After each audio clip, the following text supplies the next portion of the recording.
От глубин истории до высот древних каменных башен. Сегодня мы отправимся в увлекательное путешествие по миру знаний. Ассаламу алейкум, друзья! В эфире интеллектуально-познавательная телеигра «Эрудит». В кресле игрока человек, который не просто пишет для детей, а создает для них целый мир, наполненный добром, мудростью и красотой. Зулай Сайдумова. Проработав полвека в Республиканской детской библиотеке, я поменяла профиль своей работы. В настоящее время я редактор единственного билингвального детского журнала «Бейрала». Понятное дело, проработав столько лет, много появилось того, с чем хочется поделиться с нашими юными читателями. Зулай, первая детская виртуальная библиотека в республике. Звучит интересно. Как она устроена, как вообще пришла вам эта идея? Расскажите. Я должна отметить, что эта идея ко мне пришла не сразу. В результате того, что я долгие годы работала в настоящей детской библиотеке, и я видела интерес читателей, я видела, что нужно этим детям. И я четко для себя уяснила, какая будет разница между реальной библиотекой и виртуальной. И когда я решила ее создать виртуальную, у меня главная цель была, чтобы ребенок здесь и сейчас мог получить информацию не только вот текст произведения, но и по всем различным направлениям. Чтобы в этой библиотеке у меня были представлены, вот как в книжной библиотеке, разные жанры, направления. И мне очень хотелось, чтобы, вот, поскольку реальная книга, новая, выходящая, она не очень быстро доходит до читателя, а вот с помощью виртуальной библиотеки, чтобы ребенок имел доступ вот, последней вышедшей литературы не только у нас в Чеченской Республике. В этой виртуальной библиотеке я предусмотрела достижения в плане чтения, воспитания детских детей в масштабах Российской Федерации. И мне захотелось вот это все вместе объединить и создать такой продукт, который будет интересен ребенку, чтобы он мог вот здесь и сейчас получить всю интересующую его информацию. А сколько вообще экземпляров у вас книг? В виртуальной библиотеке? Да. Их очень много, 60 тысяч. Если сравнить вот с той библиотекой, которой я руководила, вы знаете, что военные события библиотеки были уничтожены, и нам приходилось возрождать ее с нулевого цикла. И вот на тот момент, когда я занялась виртуальной библиотекой создания, то реальный фонд в Республиканской детской библиотеке составлял только 12 тысяч экземпляров. 60 тысяч – это, конечно, впечатляющая цифра. Вот библиотека в традиционном формате или вот виртуальная? Чему даете предпочтение? Лично я сама, поскольку я консервативный человек, мне нравится реальная книга, запах книги, типографии. Виртуальная, и вот в реальной мы тактильность чувствуем. А виртуальное, все это вы понимаете, да, в виртуальном положении. Поэтому я понимаю, что нужно идти в ногу с технологиями, с требованиями. Она, виртуальная библиотека, она дополняет вот эту реальную библиотеку с реальным книжным фондом. Они вместе дают очень хороший результат. Хороший ответ, кстати. И, Зулай, на этой такой положительной ноте, наверное, начнем нашу игру. Если вы готовы, у нас 10 вопросов и 3 подсказки, из которых вам необходимо выбрать оптимальный для вас 2. Это 50 на 50, право на ошибку и звонок другу. Что выберете? 50 на 50. Еще одну подсказку. Звонок другу. Нет, третья какая была? Право на ошибку. Право на ошибку. Вот 2 подсказки. И первый вопрос наш звучит так. На каком этаже находился вход в Чеченскую каменную башню? На 1-м, 2-м, 3-м, на 4-м этаже. Чеченская башня – это гордость зодчих наших чеченцев. Корнями их талант уходит в 1-й, во 2-й век до нашей эры. Я не буду распространяться, скажу, что башня, она сыграла большую роль в жизни становления чеченского этноса. Башни были сторожевые, жилые, сигнальные. И смею предположить, что вход в эту башню был на втором этаже. Башня в целях обороны имела только один вход на втором этаже. Приставная лестница могла быть в любой момент поднята вверх. Следующий вопрос. Сколько времени в старину требовалось для изготовления бурки высшего качества? Неделя, месяц, полгода, год. Сам процесс изготовления бурки очень трудоемкий. Если учесть, что конечный результат после того, как бурка будет готова, она должна устойчиво стоять, то, судя по всему, в неделю вряд ли это можно сделать. Полгода, год много, скорее всего, месяц. Месяц. Бурка высшего качества изготовлялась в течение месяца, а для изготовления бурки стоимостью от 3 до 7 рублей требовалось всего 8 дней. В среднем в Чечне бурочным производством было охвачено до 100 дворов, а в Старом Юрте, центре бурочного производства, до 25 дворов. Третий вопрос.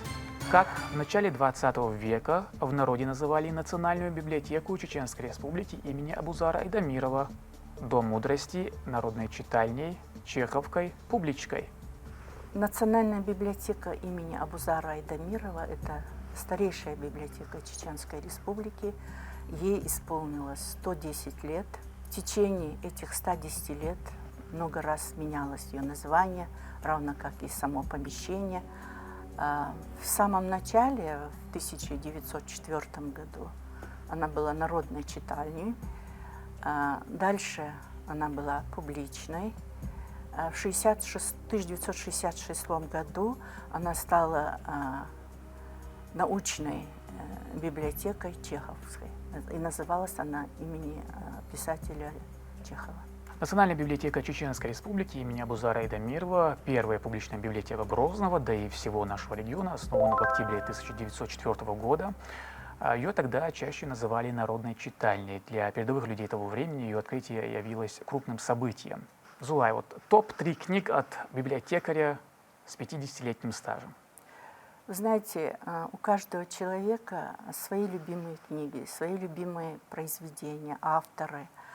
Я могу сказать о тех книгах, которые меня впечатлили с момента, как я соприкоснулась с этими текстами. Это первое «Вишневый сад» Чехова, «Чайка» и «Овод». Вот эти 3 произведения, как ни странно, я как библиотекарь выделяю как свои 3 произведения, которые оставили неизгладимый след в моей памяти. А какую книгу сейчас вы читаете? Вы не поверите, сейчас я читаю книгу о мореплавателях. У меня есть книги из серии «Книги Географического общества России», и я сейчас читаю один из томов этой серии «Выдающиеся мореплаватели мира». Вы в том числе написали серию сказок для детей. Немножко расскажете про это? Да. Я в нашей республиканской детской библиотеке, кстати сказать, я сейчас пишу книгу о своем жизненном пути, поскольку у меня в трудовой книжке запись одна, со студенческой скамьи пришла в библиотеку и до седых ногтей доработалась там. Почему я стала писать?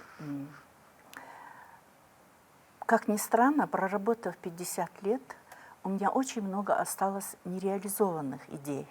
И я по жизни очень наблюдательный человек. Я видела, что нравится детям. Я видела в нашей чеченской детской литературе нет то, что есть, допустим, в российской классической детской литературе. И я понимала, что этот пробел мне надо восполнять именно с самого простого, со сказок. Потому что ничто так легко ребенком не усваивается, ни к чему так ребенок не привязывается, как к сказкам. Почему? Вопрос. Потому что в сказке всегда добро побеждает зло. И исходя из этого, мне захотелось в иллюзии своих фантазий создать детские чеченские сказки. Я, когда читала интересные книги взрослых писателей, я всегда удивлялась, откуда у них эти сюжеты. А когда я уже попробовала писать, я ничего не выдумывала. Я все черпала из своего детства. Вот фрагменты, с которыми я росла и на которые я не обращала внимания, уже в зрелом возрасте я их оформила в чеченские сказки. Вы придумали название для автобиографии? Да. Скажете нам? Судьба Или это моя, секрет? судьба моя библиотека. Судьба моя библиотека. Символично. Четвертый вопрос. Какое название ныне носит первая улица Грозного, Александровская, Хамзата Арзамиева, Сайпуддина Ларсанова, Нурсултана Назарбаева, Шейха Али Митаева? У нас в сквере журналистов есть уникальные фотографии первых улиц города Грозного. И вот там вот ворота символические, грозненские, которые были построены к визиту царя Александра II. И судя вот по моему восприятию этой улицы, наверное, она была и первая улица, и она теперь носит имя шейха Али Митаева. Александровская была первой из 4 довольно-таки коротких улиц, возникших за стенами крепости Грозно и положивших начало городу, будущему Грозному. И ныне она названа в честь шейха Али Митаева. Абсолютно верный ответ.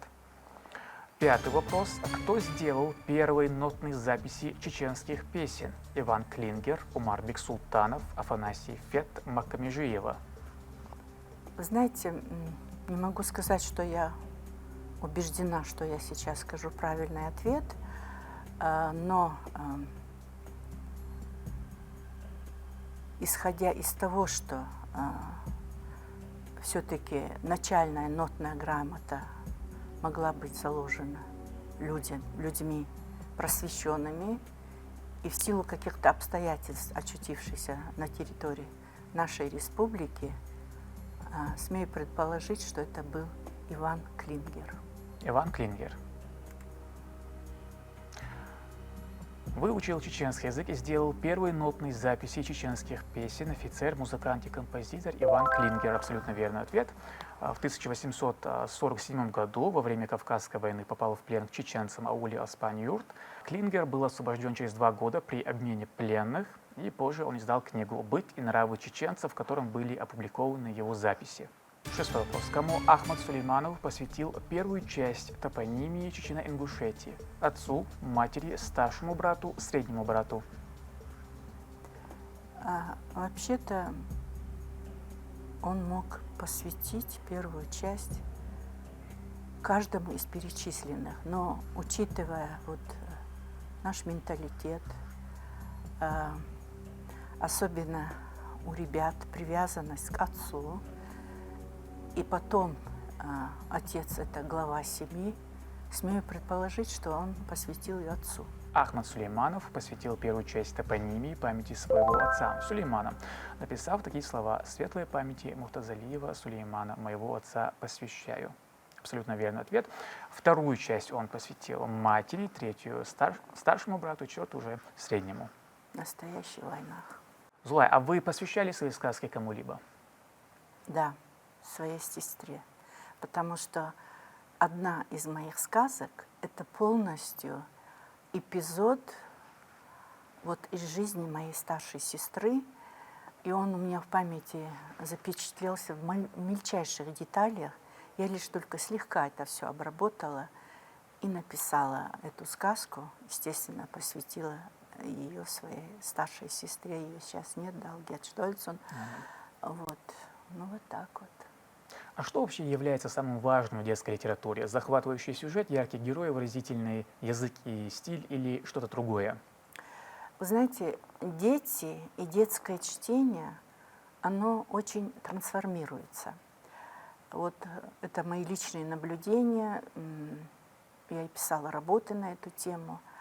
В начале, когда ребенок только постиг азбуку, начинает читать, его прежде всего интересует яркость книги и сюжет.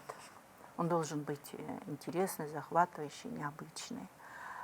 Дальше, по мере того, как ребенок взрослеет, у него появляются такие, знаете, героические нотки. Вот его привлекает вот такой резвый сюжет, такой остросюжетный, сюжетные детские произведения. А уже чем старше ребенок становится, как ни странно, он немножко начинает тяготеть к лирике.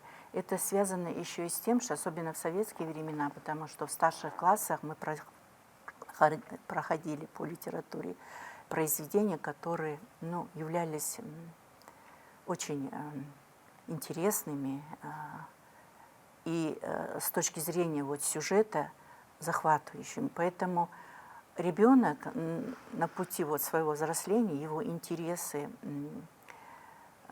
меняются. Поэтому эту цепочку я заметила. Сначала краски яркие, драматизм. Конечно, как вы сказали ранее, нужно быть хорошим детским психологом, чтобы писать. Хорошо, продолжим нашу игру. 7-й вопрос. Кто освобождался от кровной мести и был подсуден только суду страны? Зодчие, ремесленники, воины, богословы. Зодчие.